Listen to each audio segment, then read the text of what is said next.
යාළුවනේ මම ගියා අද කුරුණෑගල ජාතික ප්‍රවාහන වෛද්‍යායතනයට මගේ පරණ ලයිසන් එක අලුත් වැඩියා කරගන්න. ඉතින් 8:50ට තමයි ටයිම් තිබ්බේ. පට්ටසන එකක් ඇවිල්ලා හිටියා ඉතින්.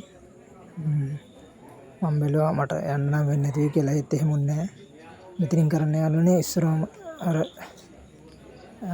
රෙජිස්ටර් වුණ අය බලලා මෙතන උස මැනලා බර කිරලා මෙතන මාක් කරනවා. ඊට පස්සේ තුනේ කවුලුවට යන්න ඕන. එතන ගිහින් එතන කැමරාවෙන් ෆොටෝ ගන්නවා. ෆොටෝ ගහලා ඉවරලා අනිත් හතරේ කවුලුවට යවනවා. එතනට ගෙවන්න ඕන 1500ක් හතරේ කවුලුවට. මෙතන 1500ක් ගන්න ඕන. මේ වැඩ ටික ඉක්මනට වෙනවා.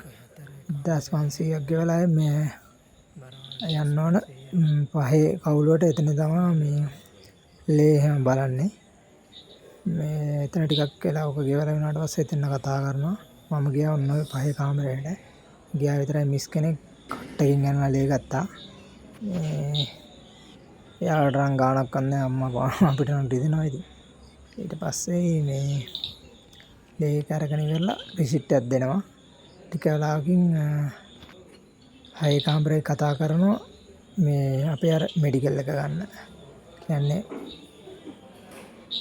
බලනවා කකුල් නමන්න කියනවා මේ කරනවා. ඒකට හයේ කාමරයට යන්න ඕන.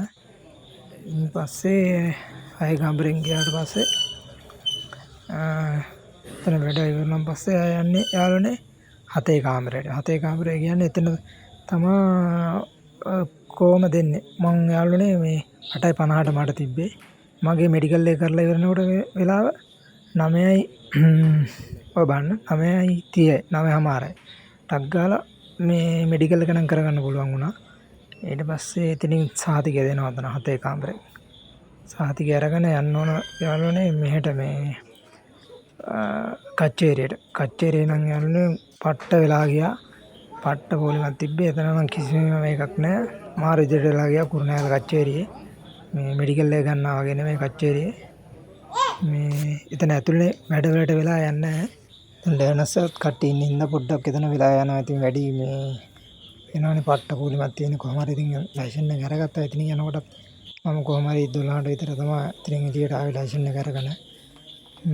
ලයිසන් එක අලුත් එතන දෙබරවම ලයිසන් එකේ වැඩෙත් හරි. දැන් ඉතින් ආපහු ගෙදර යන්න කියලා තමයි ආවනේ මම හදන්නේ.